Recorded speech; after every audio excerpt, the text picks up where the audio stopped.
All right, hi guys, and we're back for another episode of Poly Chicks. Hi Tiff, Yay. how you doing? Good. Good. Guys, I gotta explain, if you're watching the two videos together, we do have on the same clothes because it is the same day. We wanted to do a special video last time just reflecting on what happened with the election and the implications, so go over there and see that.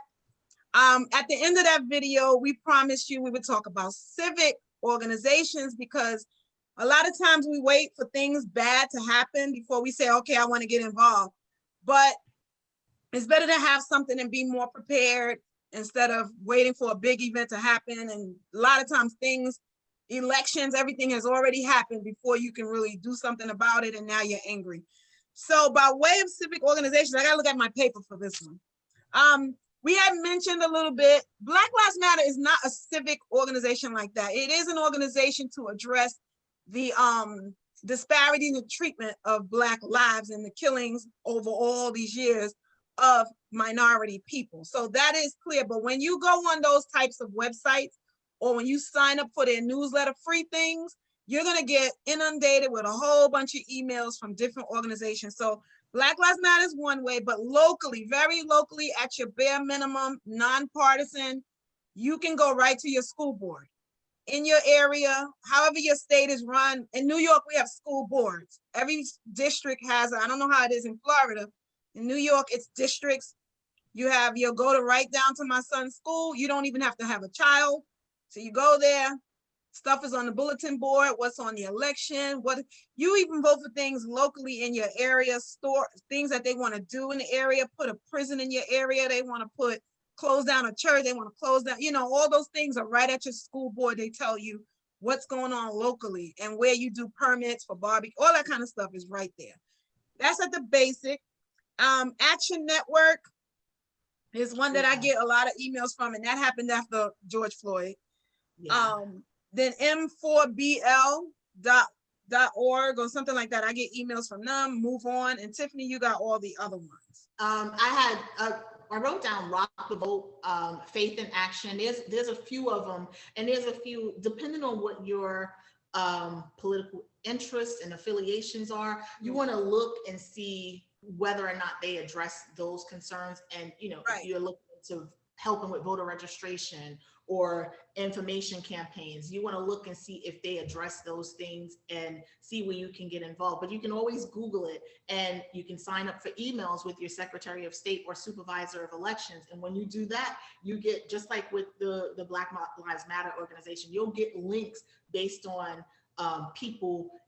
Sometimes they buy, email addresses. So you'll start to get a lot of links and information. Mm-hmm. So go on to Secretary of State for your state or Supervisor of Elections, mm-hmm. Rock the Vote, Move On, Faith in Action. So whatever your political affiliation, whatever it is, if you want to get involved and don't know where to start, one of the things that I saw was that you can invest your time, your treasures, or your mm-hmm. talent. So you can donate your time, you can donate money, or you can donate your talent. And I said, mm-hmm. you can, of course, we know volunteering for certain things is donating your time. Your treasures could be your money, your if school clothes for kids, and then your talents. If you're a writer and author, you can help with that. You can always donate. If a candidate needs a bio written, if you're a writer, you can help with that. So there's so many different ways to become involved and get involved. And like I said, there's less than 365 days until the next election. And if we're not participating in all areas of the process, then we're doing a quarter of the job or half of the job, okay? And if you're in Georgia, there's a runoff election right now that's happening for the state Senate seats. That is very important because whoever gets these is gonna have the lean in the Senate, which means whoever the president is, we know it's elect Joe Biden, that can switch how much power he actually has to pass legislation. So if you're one of those, I don't like Biden and I can't stand it and I want to do this and I want to make sure, then you got to vote for the senator who would represent your values. If you're for Biden and you want him to get stuff done, what he promised, then you go. But if you're in Georgia, that's one. I know there's I believe there's other runoffs, or things There's that, there's actually two runoffs in Georgia. yeah, two runoffs. That's why I said it's 2 seats that are available right now for the Senate. Then there, remember, 2 years from now, you're gonna start hearing more about it, but 2 years from now is what they call the midterm elections, when the Senate, the other half of Congress has to get their votes done. So if you're unhappy with what's happening at the 2-year mark, if in other words, right now you look up your representatives, if they're responsible for upholding legislation he has and you don't like it, then you're going to vote against that. If they're responsible for stopping him from doing it and you wanted him to do more legislation, then you got to, in other words, holding these people account. So there's always elections going on. Yep. Also, as you were talking, Tiff, I thought about Facebook and Twitter. If you sign up on Twitter for one activist, you'll start getting recommendations for other activists. Yep. So because we are 2 poly chicks on Twitter, we get a lot of news feed from a lot of activists, a lot of the women that are organizing, a lot of faith leaders that are organizing, whoever you support, it doesn't matter, just be involved. Yep. So that says that we segue a little bit. This what we want to talk about a little bit is the judicial branch. It's, you know, the judicial branch is pretty branch. I keep saying branch. Judicial branch is pretty straightforward. And so how does it work? One of the areas we wanted to talk about, I know Tiff, you wanted to really talk about that, the Attorney General and the District Attorney. Why are they important? Let's tell them with the I can't see the judicial branch. When you think of that, remember when we were in school, we learned about legislative, executive, and judicial. Right. The judicial, in simplest terms, consists of the courts, the judges, and the attorneys. The attorneys, judges, and courts. That's it. That's the easiest way to think about it. That's the. If you watch Law and Order, you've seen it, right? Law and Order is the police. They come in, they arrest somebody, they go to court. That person has to get a district attorney, has to decide the charges, blah, blah, blah. Then they go to jail. Then they got the lawyers and the judge. That's pretty much the judicial. Forget it. That branch, the J branch. The JB. It's like the judicial branch. So every state has a different. No. Did you wait? Before you get it, let me just say the judicial. Shucks, I want to say judicial.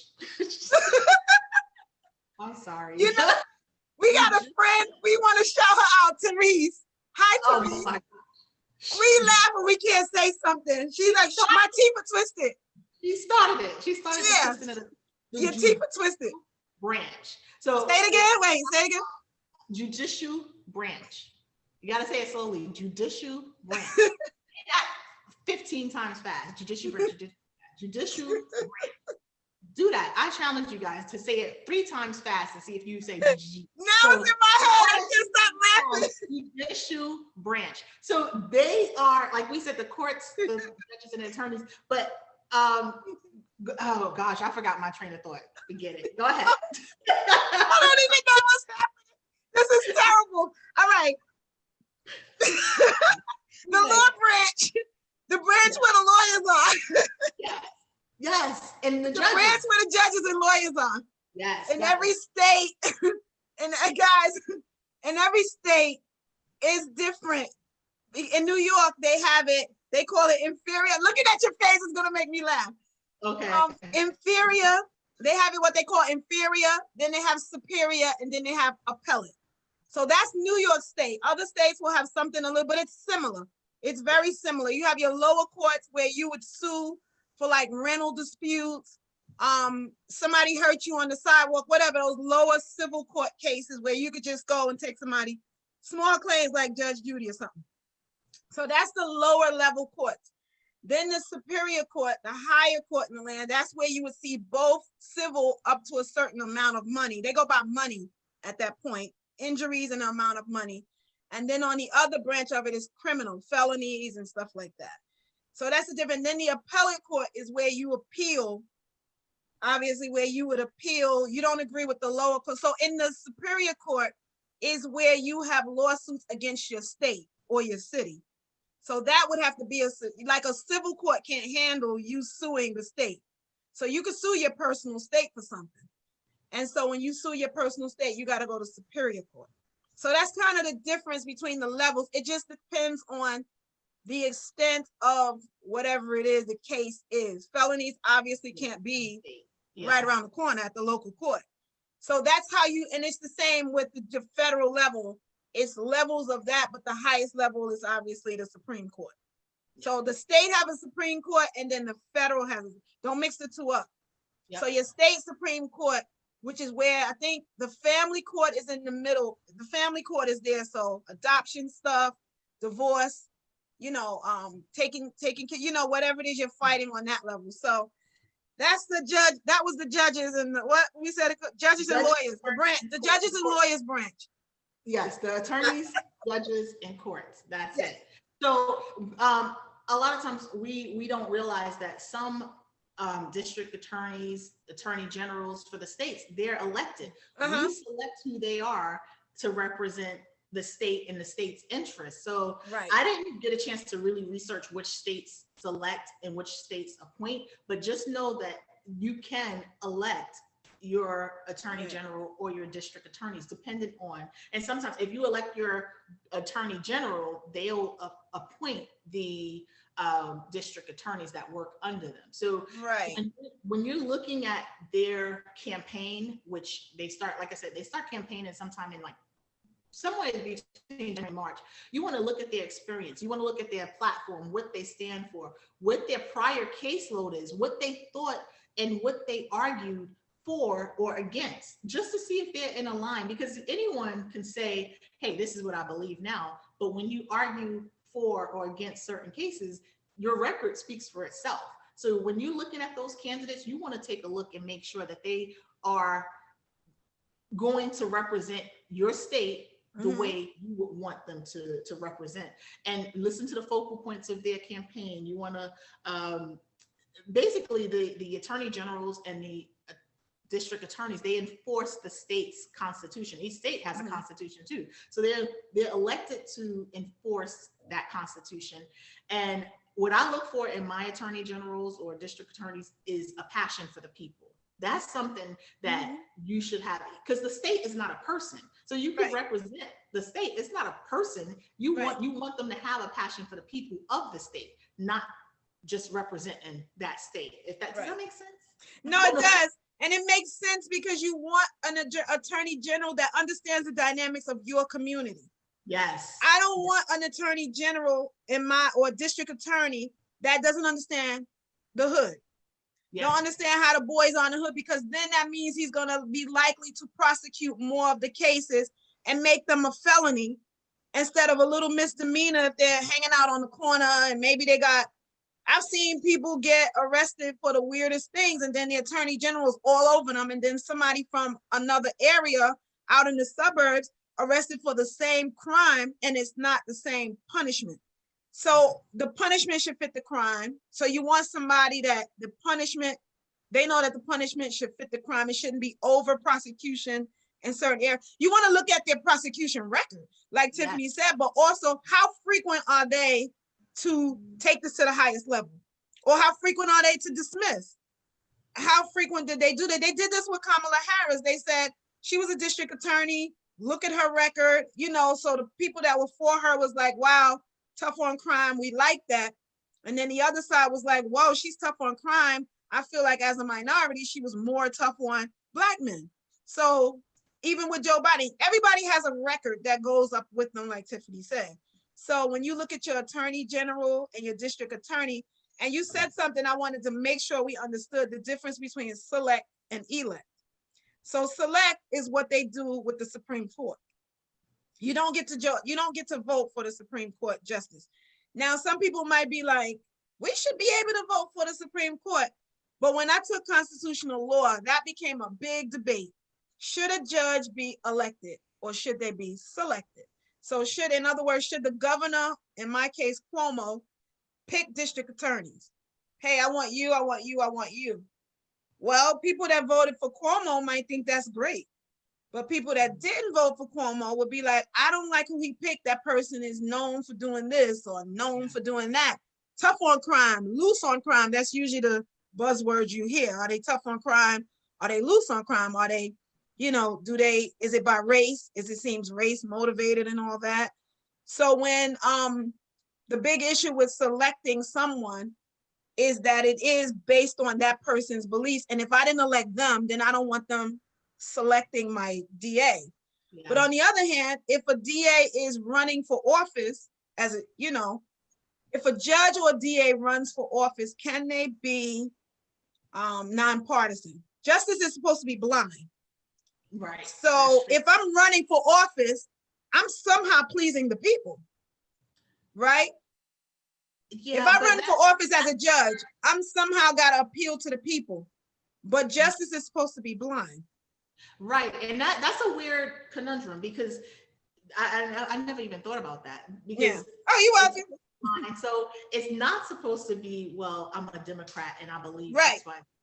I'm a Republican, I would believe XYZ, because now when you get a case in front of you, you should rule based on the law and the right. facts of the case. So right. that's a really, really, really good point. So yeah, if I'm not getting elected again, I'm scared I'm not gonna not get elected. So this big case came before me. Like, let's take Breonna Taylor, Ahmaud Arbery, Floyd, any of those cases. If those DAs or judges are running for office in those areas, how will they rule? Well, let's pivot to Ahmaud Arbery, because I sent you something on the district attorney in his case. Yes. And remember, this is a prime example of the election and how it affects you. So remember, the district attorney in that case, in Ahmaud Arbery, he's jogging down the street, he gets a citizen's arrest, and next thing you know, he's dead. And these are not police officers, these are citizens. Average Joe. Around town, and he's dead. I don't know about you, but I can't go shoot and kill someone and be like, I'm going to go home and eat some pizza and chill out. For months and months. For months and months. Yeah. And so the problem was the district attorney, the elected district attorney, the elected person for the state. This is where you have a choice to elect people that are passionate for the people, or individuals that are passionate for the people. That elected district attorney decided that they weren't going to press charges. And it took so long. And what did Georgia do? Because of that, they looked at, and see, now everyone is aware of what's taking place. They looked at that case, and that district attorney is now the incumbent that's on the way out. So bye-bye. They chose in Georgia someone that's going to represent them, and that's going to clearly see that a person should matter more than the state and the issues of like, you have to have a passion for the people if you're representing the people. I keep saying that, but that person, that's a prime example of how they were dissatisfied with what with the district attorney. Yeah, it was a woman. And now she is going to be saying. But look at Breonna Taylor. They took so long to wear stars and everybody had to say her name, and she got Oprah had her on the magazine cover, and people had shirts and hats, all of that to do. In what scenario, in what case in this country, you would be person of another color and laying in your bed, no matter what reason they had, no knock warrant. That's the issue, right? So that's a law. That has nothing to do with who the judges are and stuff. That's the law. But then to decide not to even prosecute it, and when you decided to prosecute it, that district attorney, who everybody was like, he's African American, he's gonna understand. You can't vote your color. You have to vote the voting record. That's why it's very dangerous to say he's Black, he's gonna be for me. This is a Black district attorney. I'm not gonna spread the rumor parts of it, but let's just stick to the facts of it, which is he decided not to introduce the part of the case where the jurors could have convicted them for killing her. So they really got only the charge of endangering the people that live next door. Right. And not the person in the apartment. Or not the person in the apartment. So if you come in and start shooting at me and you hit my neighbor, it's more illegal that you almost hit my neighbor than that you hit me. Me in my home in the middle of the night. And that while I'm sleeping. And I'm a paramedic. Yeah. And I don't want to, it's such a personal subject to me. It's a heavy subject to me. And when we talk about all lives mattering, when we talk about that, I want our lives to matter from the time that we're in the womb all the way through the time that we die of natural causes and are put in the ground. Not pick and choose when our lives matter and don't matter. When you do not prosecute for my murder, my mother's murder, my sister's, my brother's murder, you're saying, when you not even prosecute, I shouldn't even say that word, when you don't even present a case, you don't even introduce it.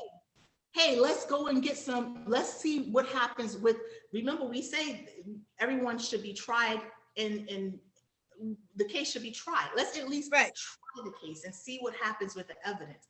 You're saying it doesn't even matter. It didn't even happen. It doesn't matter. And that's so hurtful to think that I could be in my, like I said, I know this is going to be a heavy subject because I have 2 sons. And I have 3.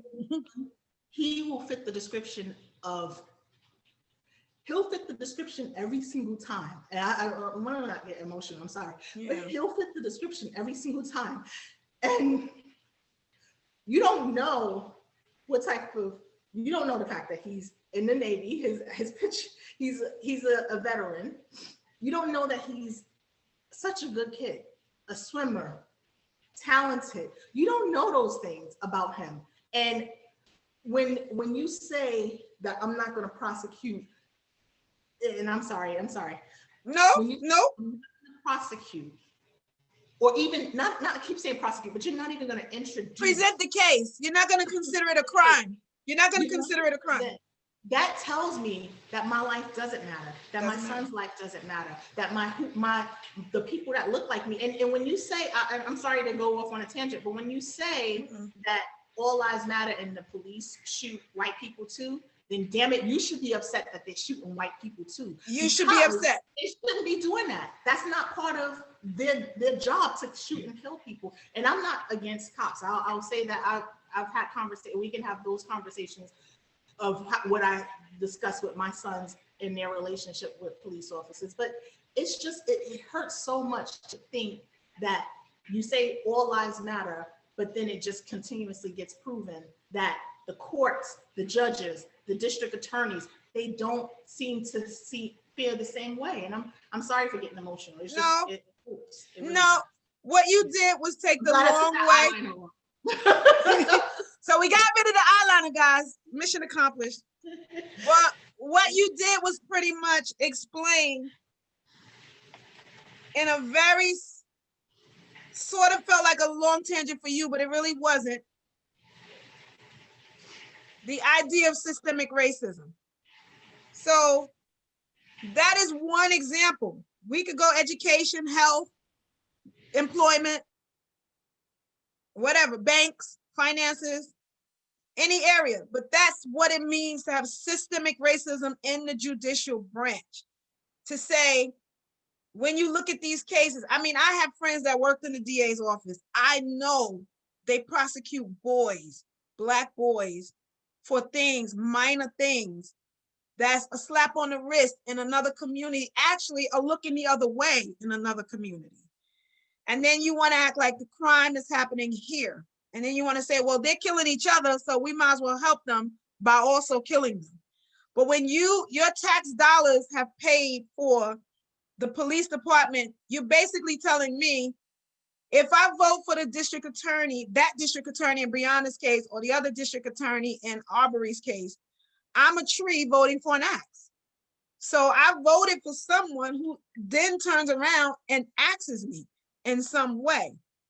And then you got the All Lives Matter saying, well, what did she do? Because it's always going to be, what did she do? But the fact that you have to explain, my God, baby, who I love, shout out to you in the military, you doing your thing. There you go. And I have 3 boys, 2 of them adult, and they can't go within radius without me going, where are you? There was a description of, and they're not, whatever, they're not anybody I've ever had to worry about.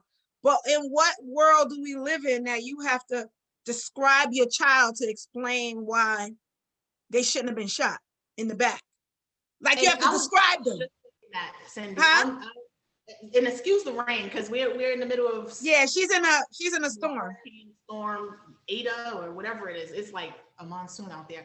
But I thought about that. You're right. It regardless of what type of my son, I feel like my both boys are well behaved. They're smart. But even if they weren't, do they deserve to die Yeah. because they Yeah. this is where the law and order part of it is supposed to take over. They're supposed to be prosecuted for whatever they did wrong and serve their time, not killed. Right. Well, you know what's disturbing is that's why God bless people of all color when you looked at the riots and the rallies. Not the riots, the rallies. When you looked at the rallies, it was people of all colors, ages, just everything. Everything was mixed together because when you saw the tape, some people, I don't know where they've been, but suddenly they realized You're talking about George Floyd now, right? George Floyd. When you looked at those rallies and riots, I mean, not riots, I keep saying riots, oh my God.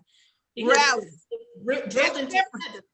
There's a difference. They all, now when you hear politically charged, they're all bumped together, but they really weren't. The people that were rallying had their plan to do it at a certain time and they went home.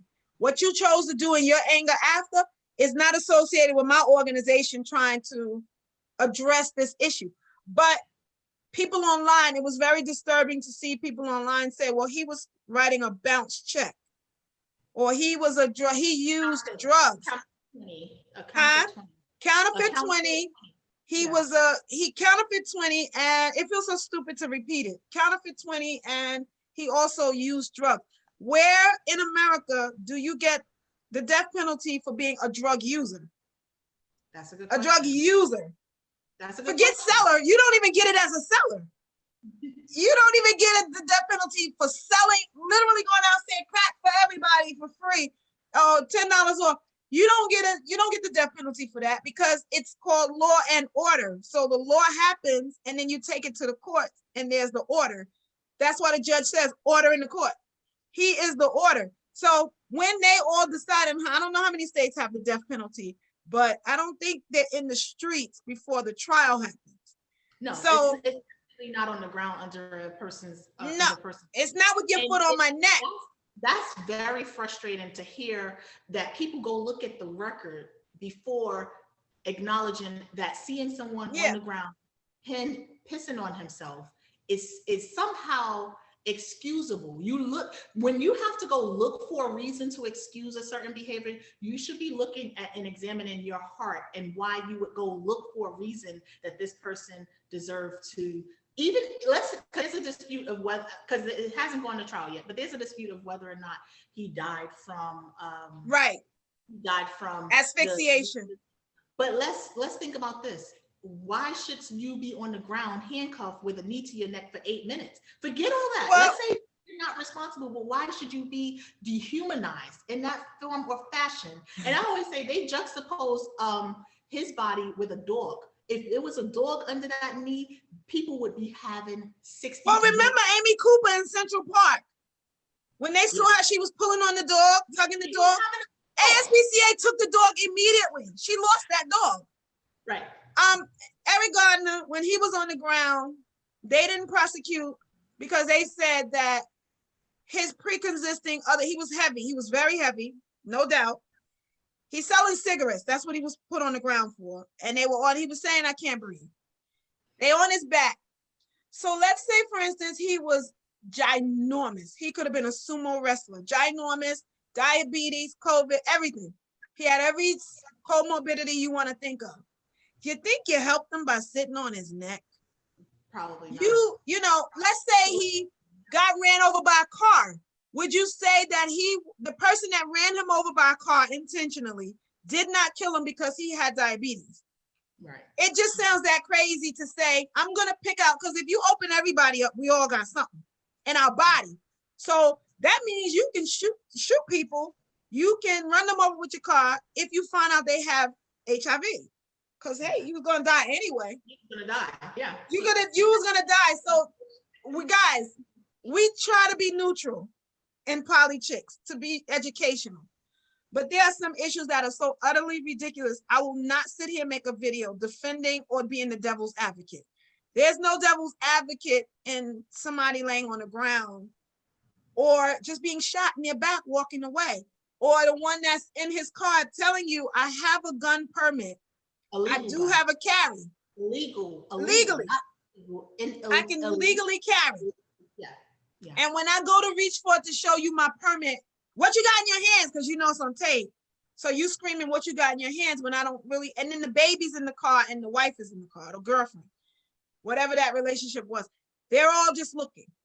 So, and then you see juxtapose that with Kyle Rittenhouse shooting the Black Lives Matter marchers, or the Kenosha, the boy that shot those people, the protesters, being escorted, coming up to them with a assault rifle in the hand, and just being escorted up. And you could just Google these things. It's not anything we're going to debate.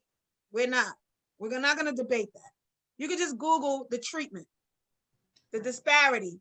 When a bomber can bomb up a building in like Oklahoma City or whatever and just be escorted out and defend, which is what America is made on. You have the right to do that. You can do whatever you want. You're going to be prosecuted, and then the death penalty will happen if we have it. Right. But you don't get it in the court of public opinion on the street. And just imagine the humiliation of that. People filming now. George Floyd laying on the ground, people filming. He's crying for his mother. He's doing everything he can to get you up, peacefully walking with you. Yeah. Yeah. So if you're a person defending that, go click on another video. I'm sorry. Go click somewhere else. Don't need your view. This is not a career move. This is not we need more views so we can get more. This is not that. This is education. So, yeah. So let's pull it full circle back to the elected. The judicial, yeah. And the DEAs, the DAs. When you select those people, look at their record, look at their passion for the people, and like I said, they represent the state and they bring charges based on the state, but the state it's the people that they're supposed to represent. So you are Google when your next district attorney or secretary of attorney general your state and participate in it. Take a look at if they're already running a campaign or the person that's already there. Take a look and see if you really want that person there making decisions on which cases to bring and what charges to bring, because they decide what you would be charged with as well. So look at that. Yeah, because even in the recent case, George Floyd's case, I think they dismissed the lowest. I want to say the lowest charge they already dismissed. That might sound like, yes, they're going to go for the highest charge. But with the higher the charge, the more proof you need. So oftentimes judges will dismiss the easiest thing to prove and say, okay, we're going to go for the max.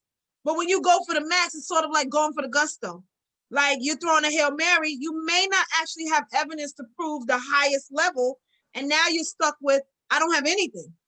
So those things are just to understand that. But on the, like Tiffany said, on a local level of understanding who your district attorneys are, you understand what cases can go forward in your area if something happens to you, to your family, or what even to be able to ask for, to hold power of yourself. Because remember, no matter state, local, city, whatever, up to the federal, this is the people's house. Yeah, it is the people's house, but the people don't know it.